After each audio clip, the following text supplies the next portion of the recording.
Hepinize merhabalar. Bugün önümde şöyle acayip bir et var. Bakın şöyle aşağı yukarı 8-9 santim var herhalde kalınlığı. Tek başına ağırlığı 1830 gram geliyor arkadaşlar. Şöyle bak bir daha tartalım. Oradan görünüyor mu bilmiyorum ama şöyle gördüğünüz gibi 1833 gram geldi. Arkadaşlar bu porterhouse denen et. Yani normalde baktığınız zaman aslında T-bone. Şöyle bakın. Şu ortasındaki T kemiğinden zaten artık hepimiz tanıyoruz bu eti. Bu bir T-bone steak dedikleri yabancıların. Bir tarafı bonfile, bir tarafı kontrafile olan et. Yani hayvanın tam şu bel bölgesinden çıkar. Bonfile kontrafileye yapışıktır. Şurada gördüğünüz gibi arasında incecik bir kemik var. Normal şartlarda bu kemikten sıyrılırsa iki ayrı et olarak satılır. Ama bu şekilde bütün kesilirse eğer o zaman bu T-bone steak adını alıyor. Eğer ki şimdi bonfile T-bone'un her tarafında aynı böyle bu kadar kalın olmaz. Yani bonfilenin en geniş olduğu yerden bu şekilde minimum bir 7 santim olacak şekilde kesildiği takdirde o zaman bunun adı porterhouse oluyor. Daha önce kanalda hiç porterhouse yapmamıştık. Açıkçası böyle pişirmesi biraz daha zor bir ettir. Yani bizim için çok zor değil açıkçası ama genel manada gözü korkutan bir ettir. Bugün korkmamamız gerektiğini göstereceğiz. İsterseniz lafı uzatmayalım. Hadi başlayalım.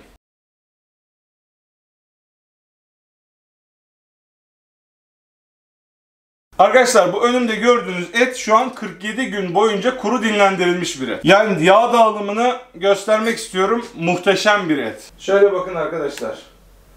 Gördüğünüz gibi müthiş bir yağ dağılımına sahip. Az önce dedik ya bir taraf kontrafile bir taraf bonfile diye. Yani bonfilede böyle bir yağ dağılımı bulmak açıkçası çok her zaman mümkün değil. Bu eti ayarladığı için Farket Hanifi abiye de çok teşekkür ediyorum. Buradan selamlar. Şimdi arkadaşlar bu dediğim gibi hem çok kıymetli yağ dağılımı çok güzel olan hem de 47 gün boyunca kuru dinlendirilmiş bir et. Şimdi bakın size gösterdim ya şu an ellerim bildiğin fındık kokuyor ya. Ya bu biraz garip geliyor ama gerçekten fındık gibi kokuyor. Hani böyle basmati pirinci veya bu yasmin pirinci böyle piştiği zaman bir koku vardır ya, ben ona benzetiyorum kokusunu. Ama hani çiğ et tadı gibi değil kesinlikle. Ve fındık gibi bir kokusu var. Hem porterhouse'u pişireceğiz hem de bu kuru salamura ile alakalı da kısa bir bilgi vermiş olacağız. Kuru salamura nedir? Şimdi bu etin tuzlanması konusu var ya, işte önden tuzlanmalı mı tuzlanmamalı mı vesaire falan diye. Burada ben kısaca bir açıklama yapayım. Direkt ateşte pişireceksiniz. Döküm tava olur, direkt ızgara olur. Önden tuzlamasanız olur veya baharatları önden atmasanız olur. Çünkü döküm tavanın sıcaklığı veya ateşin ilk harlı durumunda dışındaki tuz ve baharatlar yanabiliyor. Bu her zaman acılık vermez. Ama baharatın yanma ihtimali olduğu için direkt pişirmelerde tuzu önden atmasanız olur. Ama biz çoğunlukla indirekt pişirme yapıyoruz. İndirekt pişirmelerde tuzu, baharatı önden atmanızda hiçbir sakınca yok. Zaten et yavaş yavaş piştiği için o arada tuz aslında etin içine tamamen geçmiş oluyor. Biz en son mühürlemeyi yaparken de bizim tuzla falan bir işimiz kalmamış oluyor. Her şey etin içinde oluyor. Bunu lezzet olarak değerlendirdiğiniz zaman sonradan atma tuzla baştan atma tuz arasında kesinlikle bir lezzet farkı var. Diğerinde tuz, özellikle böyle iri tuz kullanıyorsanız tuz ağzınıza geliyor. Açıkçası benim çok sevdiğim bir doku değil ağzımda. Öyle kütle kütle tuzların gelmesi benim hoşuma gitmiyor. Etin içine nüfuz etmiş olarak seviyorum ben. Şimdi bugün konumuz bu aslına bakarsanız. Bir yandan anlatayım, bir yandan da başlayayım, uzatmayalım. Şimdi böyle güzel bir etim var. Ben bunu önden mühürleyeceğim bugün. Sonra kenara alıp içini 54 dereceye gelene kadar pişireceğim. Bu noktada etimizin her yerine ben önden tuzlayacağım. Şimdi arkadaşlar diyeceksiniz ki abi az önce direkt pişirdiğimiz zaman tuzlama yapmayacağız dedik. Sen şimdi önden tuzluyorsun. Ne demek bu? Arkadaşlar bugün farklı bir konu. Bugün kuru salamurayı anlatacağım.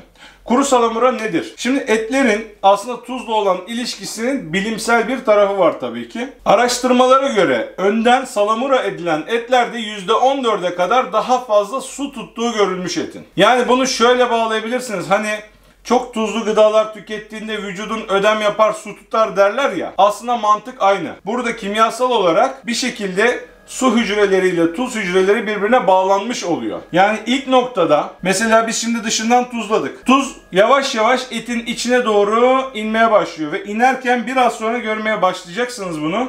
Etin dışında terlemeye sebep olur. Bu terleme oradaki gözenekler açılır, içine tuz girer, su dışarı çıkar. Ama tuz etin içine işledikten sonra artık bu süreç etin lehine dönmeye başlıyor. Bunun ne etkisi? Dışında suyu attırdığı için ve tuz etin içine geçtiği için, bir kere az önce bahsettiğim lezzet anlamında İçi de tuzlu bir et olmuş oluyor. Bu bir. İkincisi, dışındaki suyu terleme yoluyla dışarı çıkarttığı için mühürleme yaptığınızda da dışında daha çıtır bir tabaka elde etmenizi sağlıyor. %14 kısmı bu bilimsel bir veri. Ben şahsen denedim mi derseniz ölçüp tartıp denemedim. Ama bununla ilgili de bir video var aklımda. Öyle bir video da yapabiliriz. Şimdi çok uzatmayalım. Etimizin her tarafını güzelce şöyle tuzlayalım. Her tarafını arkadaşlar, yanlarını, üstlerini, her yerine güzelce tuzluyoruz. Bol bol. Yani normal eti tuzlar gibi diyelim. Şimdi benim bu etim kalın bir et. Normalden biraz fazla da koysam iyi olur. Çünkü bu etin içine işleyecek bu tuz.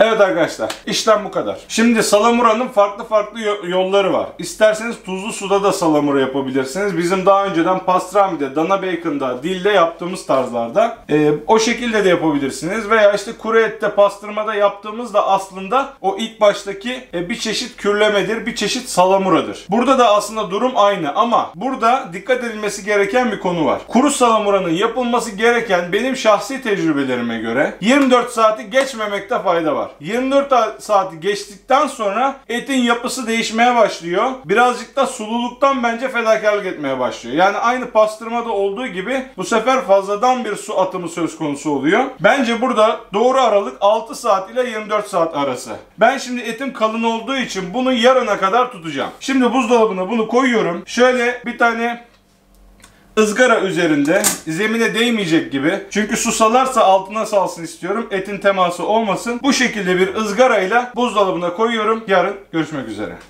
Evet arkadaşlar, bugün yine kendi kömürlerimi kullanacağım. Çok fazla koymaya gerek yok. Yani çok fazla etimiz olmadığı için ve çok yüksek derece sıcaklığa ihtiyacımız olmadığı için şöyle yarım kova kadar koydum. Üzerine de önceki pişirmeden kalan eski kömürlerimi ekledim. Şimdi bu şekilde bırakacağım. Ateşim yanacak. Ertesi günden tekrar merhabalar. Dünden beri etimiz dinleniyor. Şöyle bakın.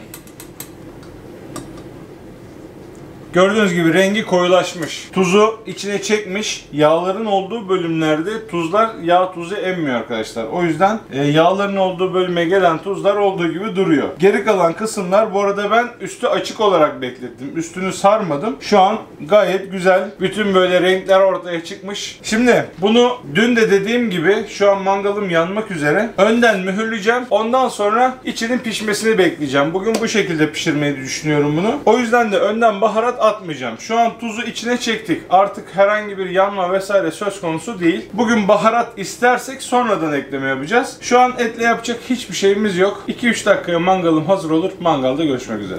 Gördüğünüz gibi şu an artık kömürlerimiz tutuştu. Kömür sepetlerinin içerisine kömürleri alıyorum. Weber'in ızgarası var aslında ama bulamadım şimdi. Nereye koyduğumu. O yüzden de normalde gurus için yaptığım alev almaz ızgarayla devam edeceğim. Şimdi kapağını kapatalım. Bu arada arkadaşlar alt havalandırmamız ilk etapta tam açık olacak. Şu şekilde kalabilir. Üst havalandırmayı da açın. Ateşi engellemesin. Birkaç dakika döküm ızgarayı ısıtalım. Etimizi mühürleyelim, sonra devam edeceğiz. Etimiz bu durumda. Artık ızgaramda ısınmıştır tahmin ediyorum. Şöyle hadi bakalım, bismillah.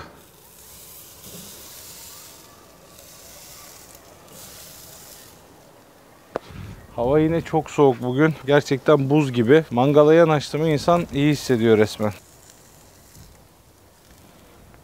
Şöyle ilk tarafa izini verdik.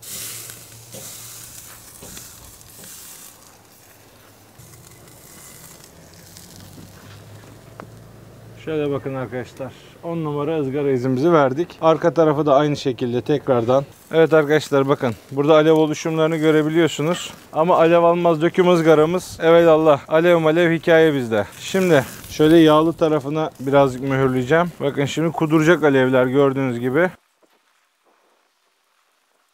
Ama ızgaranın etrafında. Izgaranın üstünde alev olmaz. Evet. Anam beni yakıyor ha. Ulan vallahi yanıyordum. Evet arkadaşlar. Şimdi şurayı da birazcık yaptık mı işimiz tamamdır. Evet arkadaşlar. Şimdi ateşi şöyle arka tarafa doğru çektim. Şimdi etimin yağlı ve kalın olan tarafını şöyle ateşlere bakacak şekilde, altında şu an hiç ateş yok. Ateş burada ve burada. Bizim şu yağlı ve kalın kontrfile tarafını ateşe doğru şöyle çevirdim. Şimdi pişmeyi takip edebilmek için şöyle bir tane termometre kullanacağım. Termometreyi şöyle etin en kalın olduğu noktaya bu şekilde batırıyorum. Şu an bakın oradan görünüyordur herhalde. Şu an etimin iç sıcaklığı 10 derece. Burada kendime şimdi bir hedef belirleyeceğim. Hedef olarak şöyle 52-54 dereceleri dry age bir et olduğu için çok fazla pişirmek istemiyorum. Şuradan 52 dereceyi şu an kendime hedef olarak belirledim. 52 dereceye geldiğinde beni uyaracak. Bugün az pişmiş bir et yiyeceğiz. Evet arkadaşlar, şu an itibariyle 22 dakika falan oldu aşağı yukarı. Şöyle bakın, şu an etimin sıcaklığı 28 derece, mangalın sıcaklığı da 176 derece. Şimdi bir açıp bir kontrol etmek istiyorum. Bakalım her şey yolunda mı? Şu an hiçbir sıkıntı yok gibi duruyor. Şöyle bir ters düz ettim. Devam. Evet arkadaşlar, birkaç dakika daha pişirdik. Şimdi şu az önceki noktayı tekrar bir kontrol edelim. Şu an bakın istediğimiz noktaya geldi. Şu an bu da 55 derecelerde. Artık etimizi alabiliriz. Şu an bakın 56.8, 57 tam istediğimiz yerlere geldi. Artık şöyle etimizi alıyoruz arkadaşlar tadıma. Hacım hoş geldin. Mustafa'cığım hoş bulduk. Şunu artık çıkarabiliriz. Ayıptır söylemesi, o ne? Bu termometre hacım. Etin Allah Allah.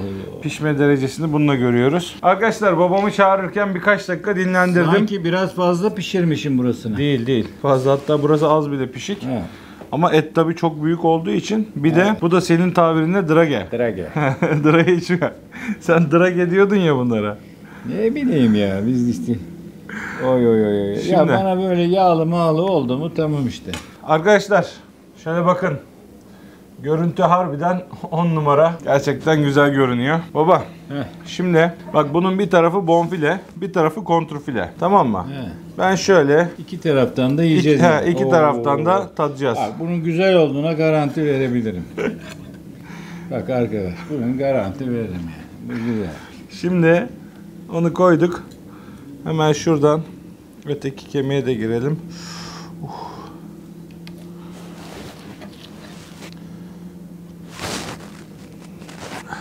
Dur baba aman. Evet arkadaşlar, işte şu meşhur T kemiği bu. Gördüğünüz gibi şöyle T harfi gibi. O yüzden buna T-bone dedikleri T kemiği demek. Bence en lezzetli de bu olur.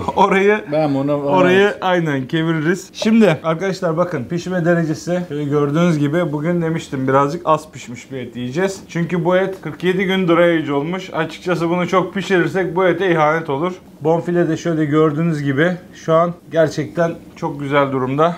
Şimdi hacım ilk baş buradan başlayacağız. Şöyle bir bismillah dilimliyorum. Hemen tuza. çok fazla Evet yapmayayım. çok dilimlemeyelim. Arkadaşlar bak hiç ellemedim. Şunun ne kadar sulu olduğunu bir göstereyim Evet. size. Bak şimdi. Şuraya baksan yeter. Bak şimdi bak. Bak hiç ellemedim ya bak görüyor musunuz? Dry age'de olay şudur arkadaşlar. Dry age aslında kuru dinlendirme demek. Yani bizim bu proseste etin suyunu aslına bakarsanız kaybetmesini sağlıyoruz ama ilk başta da gösterdim. Eğer ki yağ dağılımı iyiyse ette su eti terk eder ama yağ hiçbir zaman eti terk etmez. En sonunda da size hem lezzet hem böyle sulu olarak geri döner. Müsaadenizle tadıyoruz. Bismillah. Ya bismillah pamuk bir de kontrfile.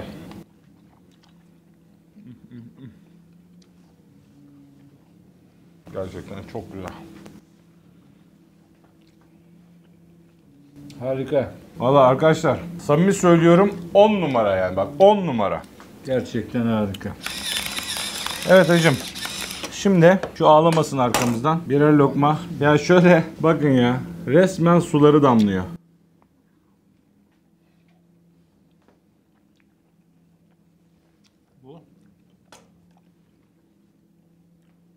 Kontrfile olmasına rağmen ki kontrfile normalde sert bir ettir biliyorsunuz. Yani var ya antrikot kadar yumuşak. Samimiyetle o kadar yumuşak. Hacım şimdi bu bonfile.